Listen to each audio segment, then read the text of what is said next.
on mute. I was on mute. So, okay, I, I was speaking and you were wondering why you can't hear anything because I was still on mute. So, okay. This is your host, Seda Röder speaking, and this is the Friday show, so it's the last night. And I'm looking forward to welcoming my guest, Anastassia Lauterbach, at the other end of the line. Hello, Anastassia, good evening. You know, this feels like on Eurovision. How many points do you give to Belgium? Yes. Anastassia is a non-executive director in companies such as EasyJet and also Dun& Bradstreet. She's one of the few German-Russian, but actually you're a German citizen, right? People who actually have a huge international career. She's not only an extremely well-versed businesswoman, but also mother of not only a beautiful child, Catherine, but also two crazy cats. And also, she's an author, and she's one of the most well-versed people I know as a music connoisseur. And my first question, Anastassia, is what will you be preparing at Entrepreneur's Kitchen tonight? And the second question is, how can you manage to be so many things in one? Okay, so, well, nature is quantum mechanical by definition, so we are all in quantum physics. So we can be in different positions at once, so this is probably how I can manage. So I'm going to prepare something very, very light because I was cooking today for 3 hours, which is kind of a record for me, but I had to do it in the morning. So I had a roasted chicken, I made paella rice, I made a pie with salmon and broccoli. Wow. So yeah, that was like, preparing for today and for tomorrow. But now it's a late evening and I'm going to make a smoothie. That's perfect. That's really, really good because tonight I'm also going to be preparing something more light. I was taking a selfie today for Instagram and I was like, I think I'm gaining weight. I shouldn't be eating. I shouldn't be eating every night so late. You should on a treadmill, maybe, on a chemical bike. Exactly. Yeah. I'm just going to pretend as if. So since I'm Turkish, one of our neighbors with whom we kind of have a hate love is of course Greece. And I'm going to be doing Greek yogurt, which we Turks claim that it's Turkish yogurt. So at the end of the night, we might still fight, but it's it's okay. Anastassia, let's go to speaking about your career a little bit. So you were born in Russia, and then you came to Germany to study actually linguistics, if I remember correctly. So no, I had 1 degree when I came to Germany. So I'm an economical migrant. So I went out of Russia when Russia was deeply in financial crisis. And I graduated first from the Lomonosov University in philology and linguistics. And in Germany, I started with another degree, which was in psychology and in linguistics, because in Germany, by the law, you can have 2 major subjects of study. So I decided to go with psychology, and I was doing clinical psychology, medical psychology more than anything else. And in Germany, I started working at the Munich Reinsurance Group. So this is the largest reinsurance company in the world, and obviously I had an entry-level job there. And within 5 years, I got to a position of a senior underwriter, and I was focused on a very interesting subject, which was around privatizing social security schemes in everything in connection with occupational health. So I specialized in occupational diseases and work-related accidents. And actually that was a very remarkable time because back then So we are talking really 24 years ago, 23 years ago. There were some privatization worldwide on social security schemes, and private insurance companies, publicly traded insurance companies, they were taking those portfolios into the coverage, and Munich Re provided assistance. We were underwriting the risk, and my job was to assess terms and conditions and to understand whether the portfolio we were taking into reinsurance was a healthy one. So I was dealing with a number of legislations and regulatory regimes, including, by the way, Australia, New South Wales, New Zealand, but in Europe, Finland, Belgium, UK, Norway. Of course, we had Latin America, like Brazil, we had the United States. I co-authored 2 books on the subject, which are still kind of, a standard. Yeah. On occupational health and occupational related health risks. That's really, really interesting. I just want to go back one step and talk about studying something that's related to, on the one hand, natural sciences, but also on the other hand, a lot with humanities. How, in your opinion, did your humanities background actually feed into your career? And also, I know that you have an very strong arts background. You were studying piano at the same time. So how did all of this cater into Anastassia Lauterbach of today? Well, I might be quite a peculiar animal, but I'm a huge believer in merging STEMs and humanities. And I'm a huge believer in a so-called Renaissance type of education, when people were not just, let's say, on one side of the equation, but could actually talk about maths, about physics, about chemistry, and at the same time they could paint, they could sculpture, they were composing. By the way, men and women. So, Renaissance course in Italy, they had a number of women composers, and there were really celebrities back then. Obviously, all of them had some aristocratic background, probably people from simple families. They could not benefit from this type of education.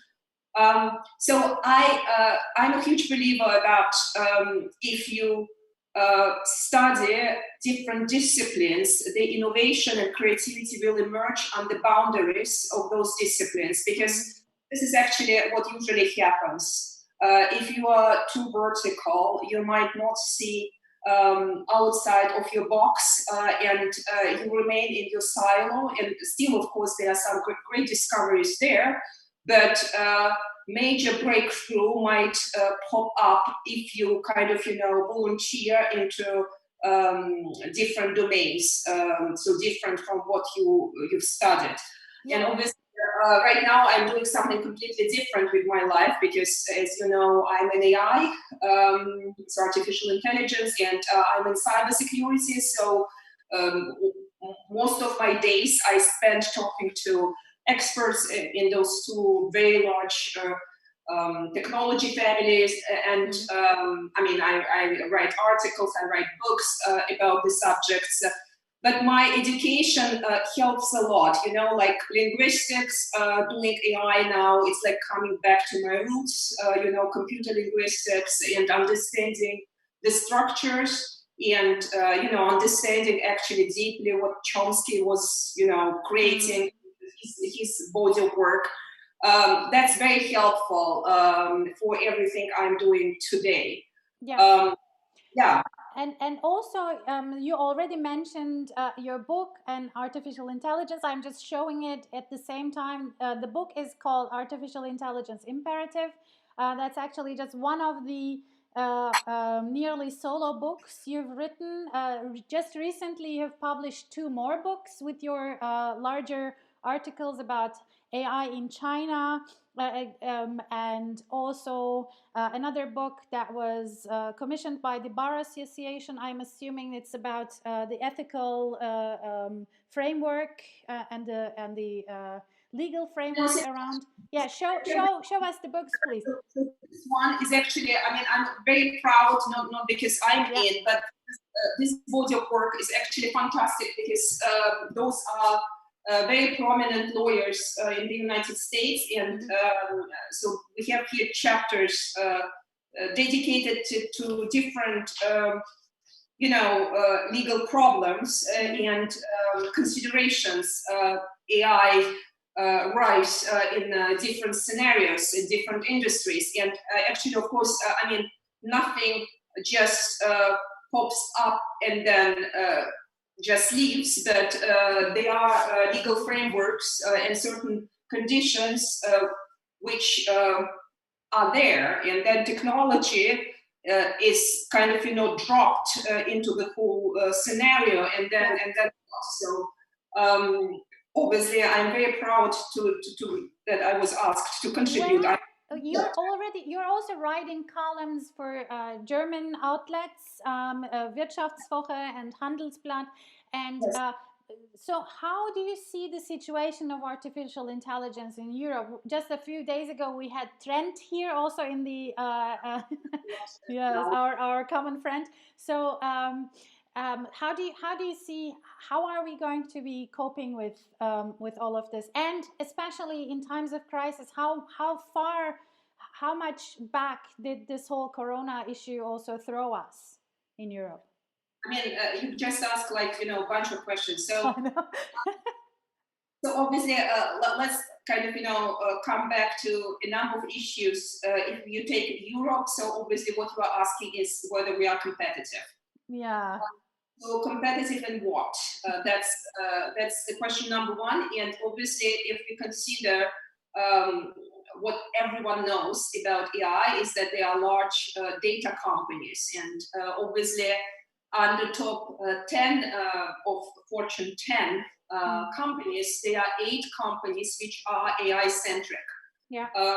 So AI-centric means that not only they have massive amount of data, but they have the tech stack which is completely built to harvest data, to source it, to process data, to derive certain insights. And those companies, all of them, not only they have data centers, data farms, but they even invest in their own silicon and semiconductors to optimize the semiconductor technology vis-a-vis of what they want to do with data in software. So those powerful brands obviously are top 5 in the United States, so all known suspects, including Amazon, including Alphabet with Google, including Apple, Microsoft, and Facebook.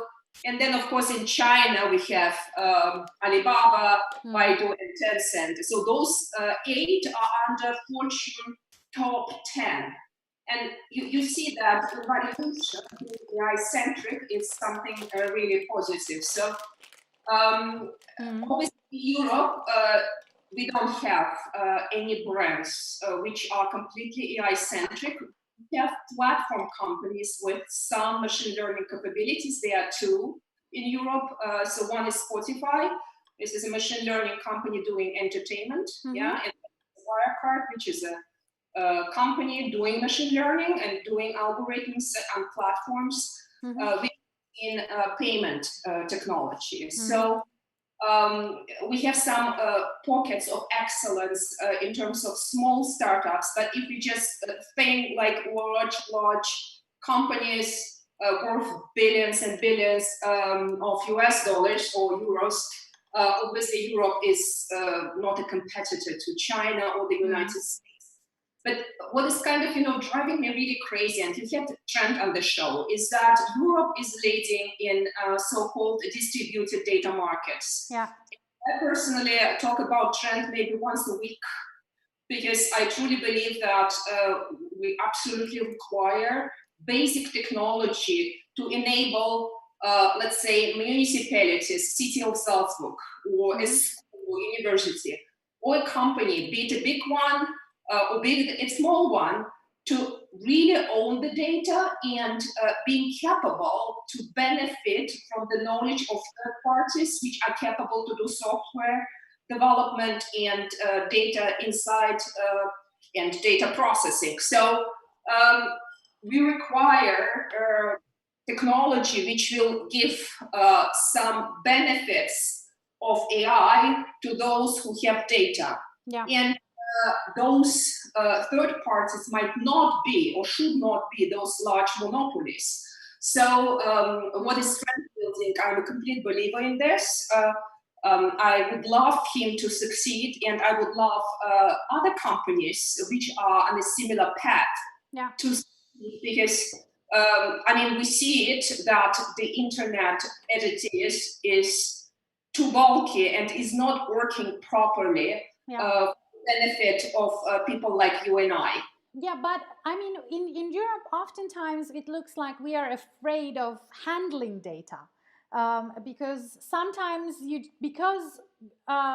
the legal frameworks are not there, because the ethical frameworks are not necessarily clear, because of, there are so many different cultural differences. It looks like, when I was listening to the ex director of the World Bank, he said in China, the whole progress is partly due to, especially in the last 40 years, of course, because they were, poorer than Sudan before that. He says, we tried things out and then we set the framework according to what's working and what's not necessarily working, because we had a reset point. So in Europe, it looks like we first build the frameworks and then we try to push the things so that the frameworks actually can be kind of. Said it never works, and I mean, sometimes I am getting slightly frustrated when I see a lot of people who have never built a code, never wrote a code, writing some rules of things. I'm sorry, they don't really understand. And I am all into interdisciplinary collaboration, but I think that there should be basic technology knowledge and literacy with people who are writing those frameworks, and there should be consultations, very deep consultations with people who are deeply involved in tech, but under the consideration whether those people might be lobbying on behalf of, let's say, those data monopolies. So I think that governance should be incorporated into every single tech, because, and I'm quoting our friend here,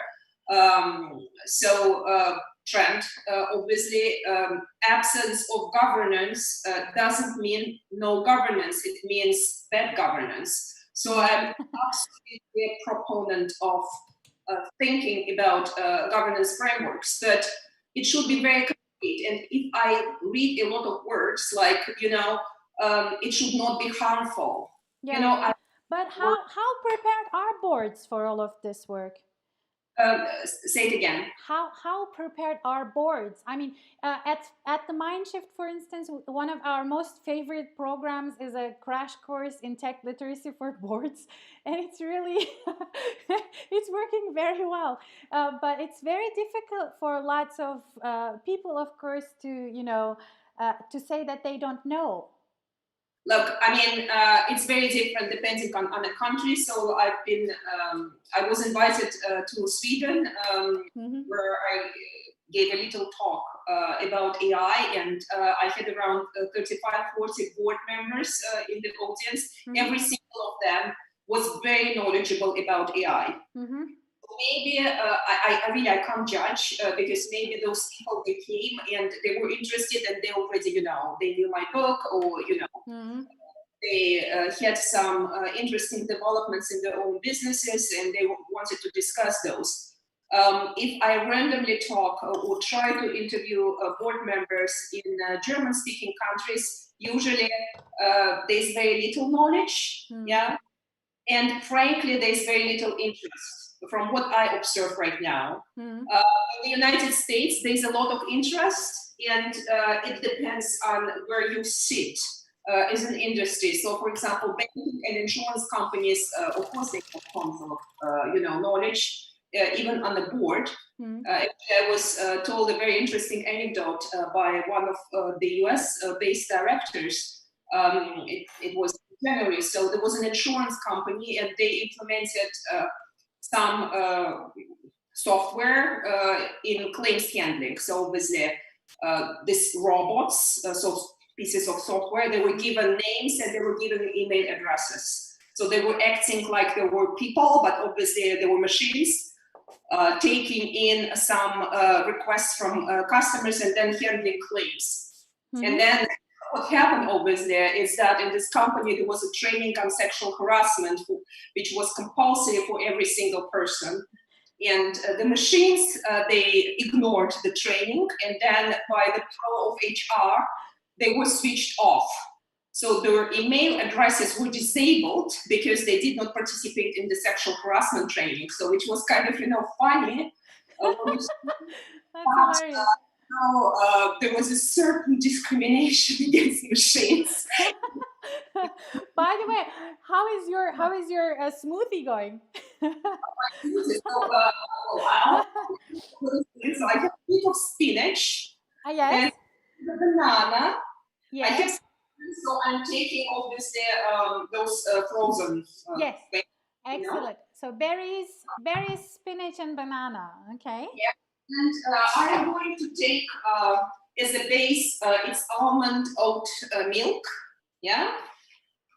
And then I have something very special. So I was told that this manuka honey, I don't know whether my pronunciation is correct, is like a turbo for your immune system. So it's insanely expensive. You have to buy it in organic stores. Yeah. It's brilliant. And I will take a half of a spoon into my smoothie to boost my immune system, I guess. which is extremely important nowadays, right? I mean, same. Yeah, exactly. Same here. So I took some organic yogurt. You can take, whatever type yogurt you want. Yogurt. You are not handling with some live culture in your kitchen. Exactly. And then I roasted walnuts. So I always roast them a little bit because it smells better. And then I take really like thick honey. Yes. And I warm it up a little bit. And then in the end, I put it just into the yogurt. And you remember our Athens trip? Yeah, this tastes just like there. Yeah. And Anastassia, so since we're talking about immune system, let's, which is a great, point to start. Also talking about the whole, corona issue right now and how that's affecting actually the businesses, because one of the companies you're on the board is also a travel provider, so it's EasyJet. So how do you see all of this? So we need here to differentiate a number of, let's say, layers and levels. So let me just say that what we experience right now as non-execs or execs, no one has ever seen anything like this in our entire life. So I've been out there with September 11. Actually, that was my last day working for the Munich Re. And I remember, as it was today, that I was sitting, actually, I was a chief editor of Munich Re Topics and Munich Re Inside, which was my kind of, pro bono occupation for the Munich Re. And we were discussing catastrophes and catastrophic scenarios. And we were talking about tsunamis and earthquakes, stuff like this. And then out of sudden, someone runs into our office where we were sitting around the table discussing what we will publish, what scenarios are we going to talk about in a new publication. And then obviously September 11 was happening. But this corona thing is much larger than September 11. And obviously, probably on a scale of magnitude, we can compare it to the Big Depression of 1929 and then the 30s. So in a series of events in the financial markets and labor markets. that's really insane. Do you remember? I mean, just a couple of months ago, we were sitting in Salzburg at the Corporate Governance Risk Forum and talking about climate, and nobody even thought about these things, right? Yeah. I mean, climate is currently improving. If you see satellite images of China, then you see much less pollution than it used to be even a couple of weeks ago. But overall, the situation is truly dramatical. And if you ask me, give me a number, so I can talk about trillions. So my date starts with billions or trillions. So every single day is how much more billions or trillions. We've left millions. Yeah. So this is it's out of there. And I can't tell you because there are so many unknown. And what gives me a heart pain is that it could have been prevented. And obviously in 2015, Bill Gates gave a talk, I think in Canada on TED. Yeah.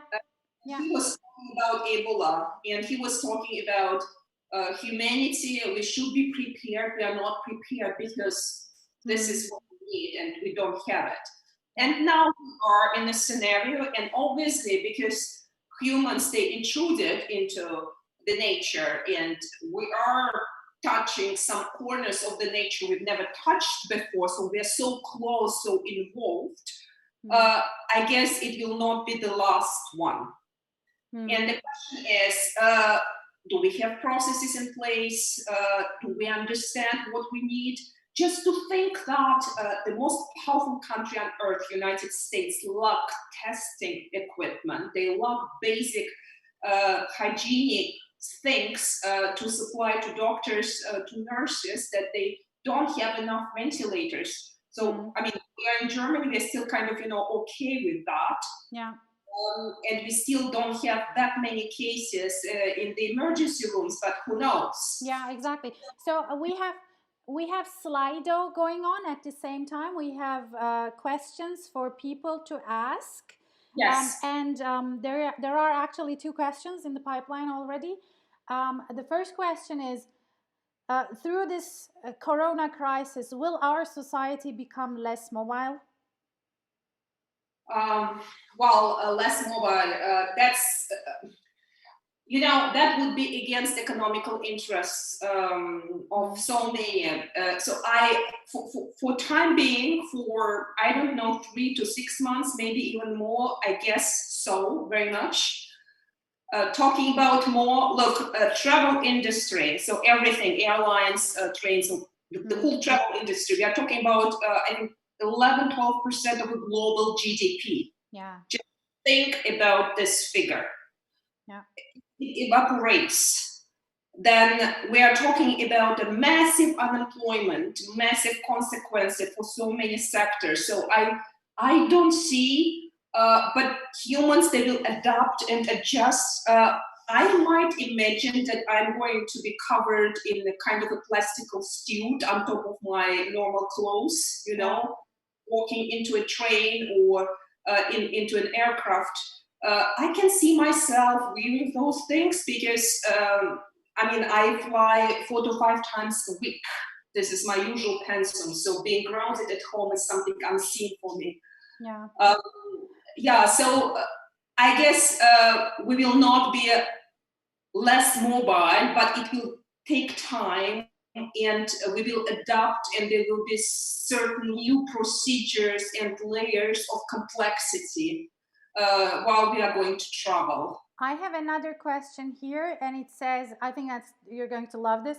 It says, how can data science and AI help with such challenges of the current crisis? So that's a great question. So a couple of thoughts here. Unfortunately, data is not going to help with Corona-19. Because first, it's too late. And then what is very important in data is not data, so not those pieces of information, but is to ask a question. So we need to have more critical thinking and formulate a question right in order to be capable to data mine and to build something with data. And right now, what we see in the world, there are so many interest groups, there are so many, let's say, silos working on different things at the same time. So data scientists are struggling to formulate one single question. And there are too many abstractions in those questions. For example, if we talk about safety, I mean, safety is not a concrete question for a data scientist. A data scientist can cope with a term death. So if we are to investigate, let's say, death per capita per age group, this is something data scientists can deal with. And then the assessment of different type of populations and nations, and I don't know what. So, and then maybe forecast. Then how do you build a forecast? What type of technology? So Bayesian networks, this is something which will be used most obviously to forecast. But there is always some inaccuracy in those forecasts. And now we're talking about like 2% of death from corona in, let's say, normal populations. This is what right now epidemiologists are agreeing with. But even in those 2%, there is a lot of inaccuracy, and inaccuracy in this case means life. So yeah. I am struggling to be very positive on data right now for this type of crisis, but data will be capable to help in further crisis if we learn now to formulate the right questions, to data mine, to collect from different sources, and to share.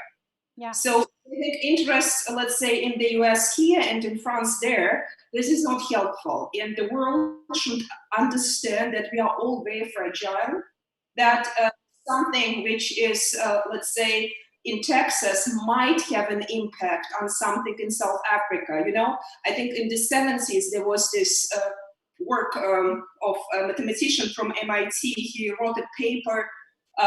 Frankly, I forgot the title. It was something how the butterfly in Brazil might cause a tornado Texas. So, you know, this chaos theory and that certain events might provoke other events is somewhere completely different. So the world needs to understand that we are all connected. Yeah. And I think that this crisis, the impact on the supply chain, the impact throughout of different industries and areas of economy, this is making very obvious how fragile and how all together we all are in our existence. And of course, everything which is drug discovery, so looking for new proteins, going through, like, I don't know, millions of sources of medical literature with, machine applications to get more educated on what we might be using, for drug. I also think that we are forced to share much more deeply this whole knowledge around data, around discovery of certain things. But how is that going to work with the understanding of the economy as we know it? Because it's about, someone discovers something and then they kind of own it. And of course, it's all about, rent seeking, gatekeeping, because we don't know any other business model. So let me please make this smoothie. So Yes. make once, and then I will try to answer.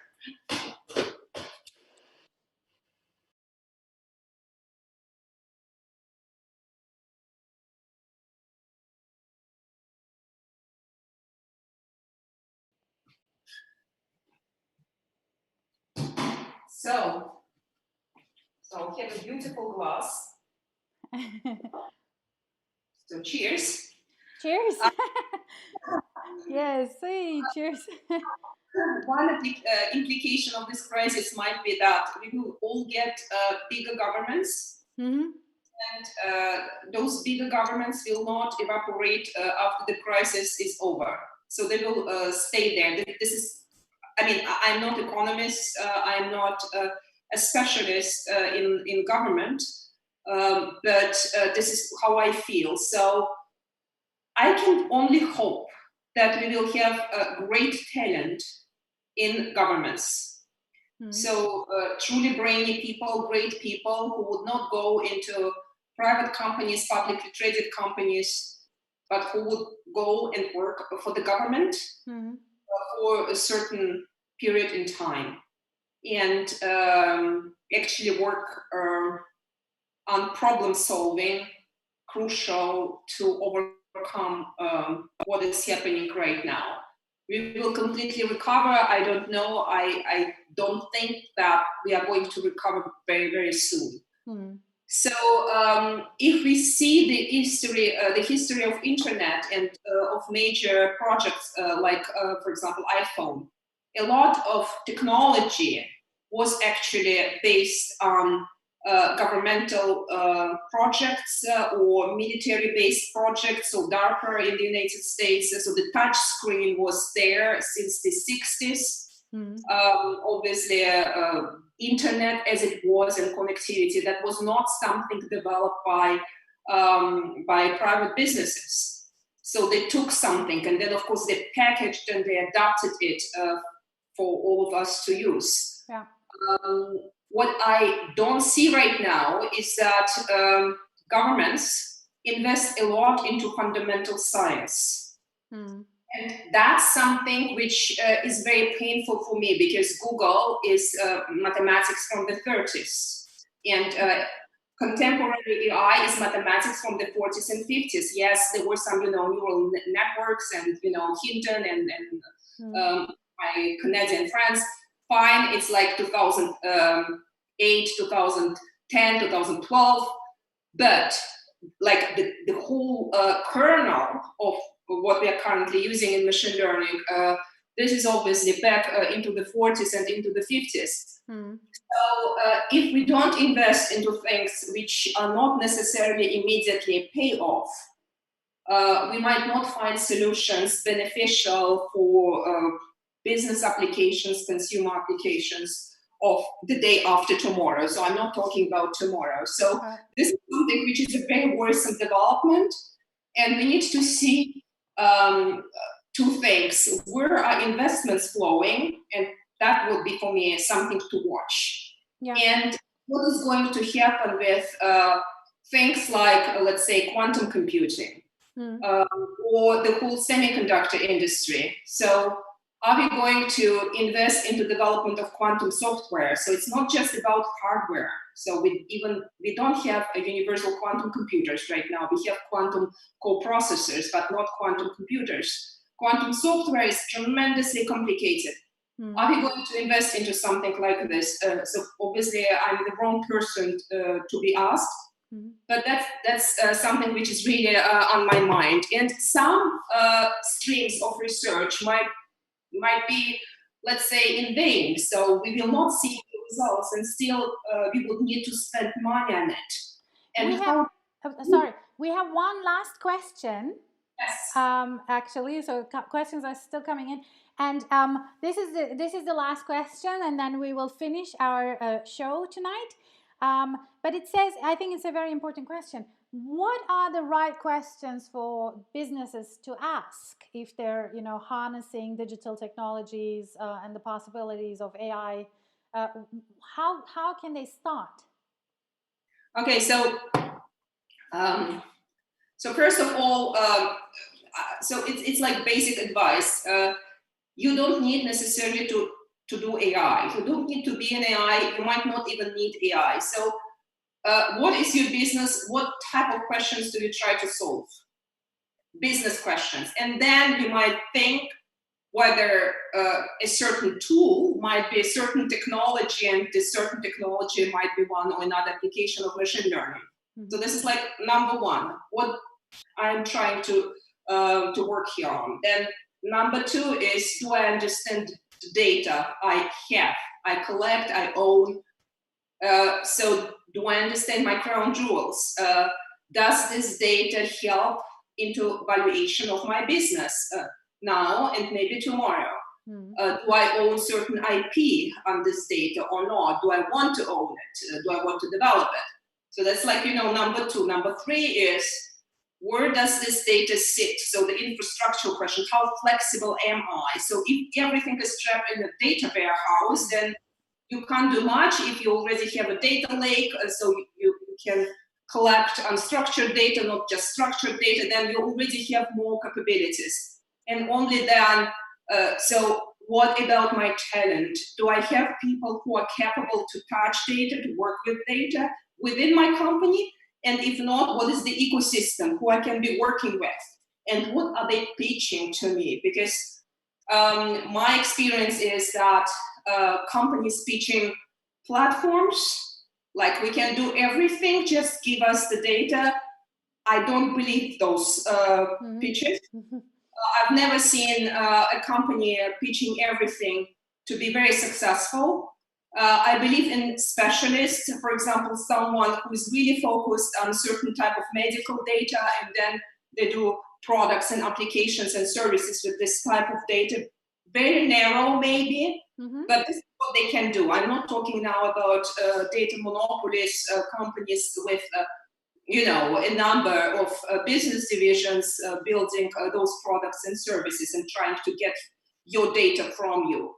So there are a number of questions, but start really with why and what, and then understanding of this data piece. Then when you can answer this, then you will be already much more evolved than so many of my clients, coming to me and asking for help.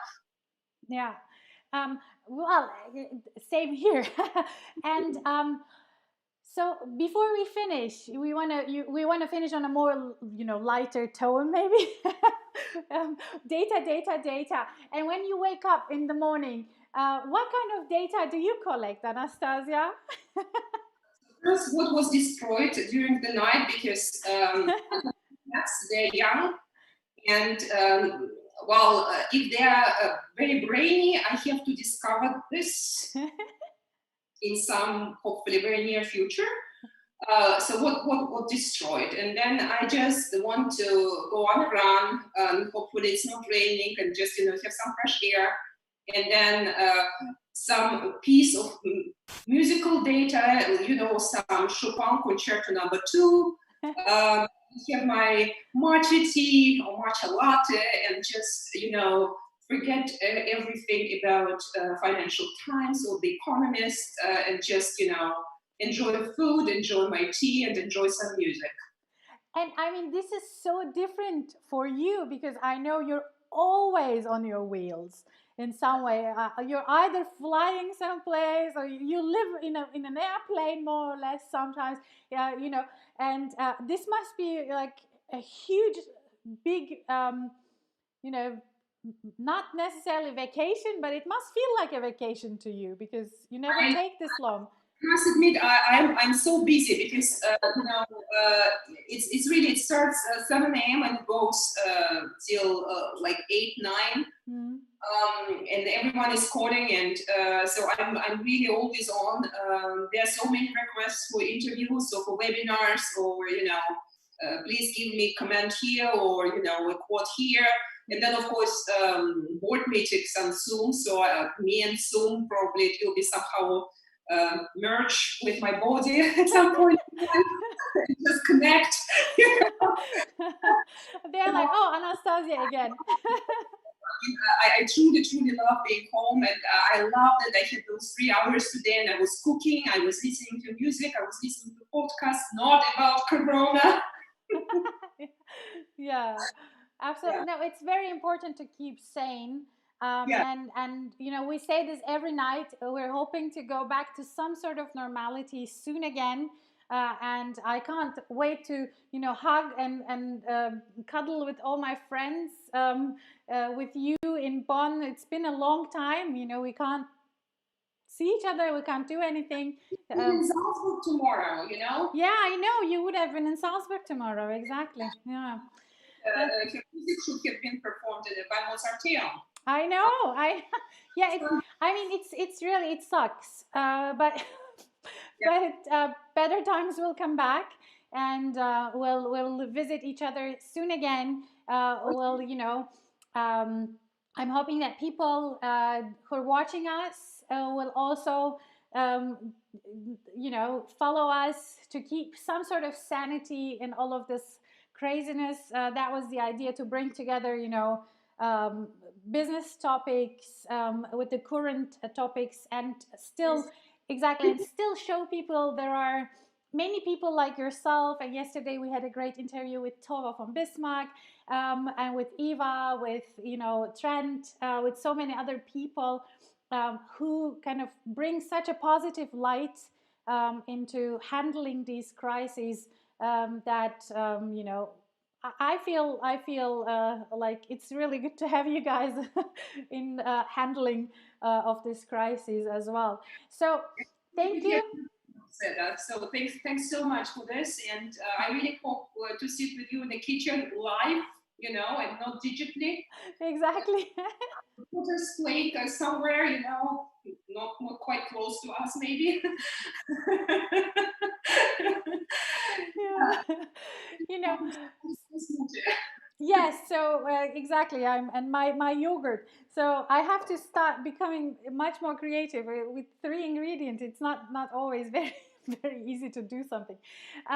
Thank you again for joining, and thank you everybody else for watching us and for your questions. And we'll see each other on Monday. On Monday we have Andreas Gall of Red Bull at the other side of the line. He is the Chief Innovation Officer of the Red Bull Media House. And on Tuesday, we will have, I'm going to publish it, I can't remember. So we have lots of very interesting, really, really cool, nice people. I'm looking forward to meeting you again on Monday here at the Entrepreneur's Kitchen. Tune in, and thank you, and have a great weekend. Keep sane, go to the woods, take walks, and tune in to us. Good night.